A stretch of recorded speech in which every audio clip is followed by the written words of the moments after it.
Léotardin, bonjour. Bonjour.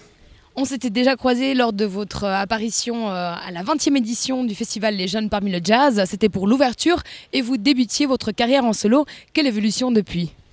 J'ai pas mal roulé ma bosse avec ce projet dans toutes sortes de contextes. Ça va d'une piscine vide avec un piano à queue au fond et le public également au fond à Lucerne. J'ai même joué à Tokyo avec ce projet. Mais maintenant, ce qu'il y a de nouveau depuis peu, c'est que j'enregistre tous les concerts en vue de produire un album live. Parce que les moments magiques ont lieu plus facilement quand il y a un public qui est là, quand il y a la tension et l'enjeu d'un concert public. C'est-à-dire que pour vos compositions, justement, vous êtes dans quel contexte ? Quelle émotion ? Comment surgit la première note et la suite de notes ? Alors, j'ai besoin d'être inspiré, donc j'ai besoin d'être en état qui est propice à la création, et pour ça, souvent, c'est des rencontres, des voyages qui me procurent une émotion, et j'utilise cette charge émotive pour créer quelque chose. Ça me met dans un état plus sensible, et je m'assieds au piano, et puis je commence à improviser quelque chose, et à un moment donné, il y a une suite d'accords ou quelques notes qui surgissent, où je me dis, tiens là, il y a quelque chose, il y a du potentiel. Et puis j'essaye d'affiner la composition, mais après, quand je suis en concert, ça sert de point de départ. C'est-à-dire que même s'il y a un thème qui est composé du début à la fin, comme je joue tout seul, j'en profite pour vraiment improviser une introduction ou bien une transition entre deux morceaux.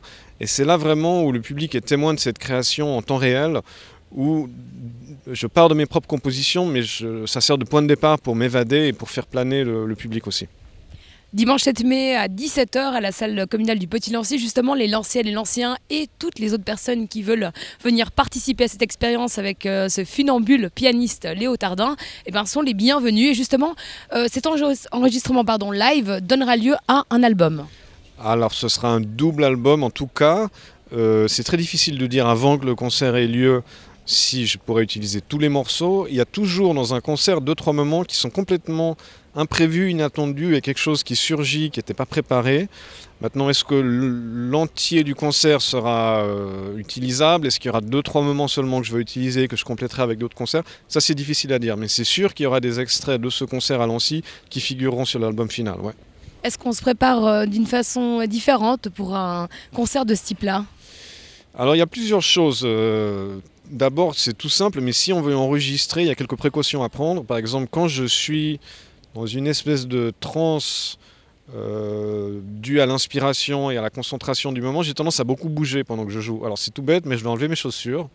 Sinon, je donne des coups de pied sur le sol, sur les pieds du piano, et ça s'entend. Donc je demande qu'il y ait un tapis sous le piano et je joue en chaussettes. Après, je travaille assidûment toutes ces compositions pour les connaître par cœur, à l'envers, à l'endroit. Mais sur le moment, je me force à ne pas jouer ce que j'ai appris, mais plutôt ce qui vient. Donc être capable de prendre cette liberté-là. Donc c'est une espèce de travail qui se fait au fil des concerts, je dirais, d'accepter ce qui vient sur le moment, de savoir saisir les moments d'inspiration et se laisser porter plutôt que de jouer ce qui était prévu. Léotardin, merci. Si vous aussi voulez être une source d'inspiration ou une note d'inspiration, rendez-vous dimanche 7 mai à 17h à la salle communale du Petit-Lancy.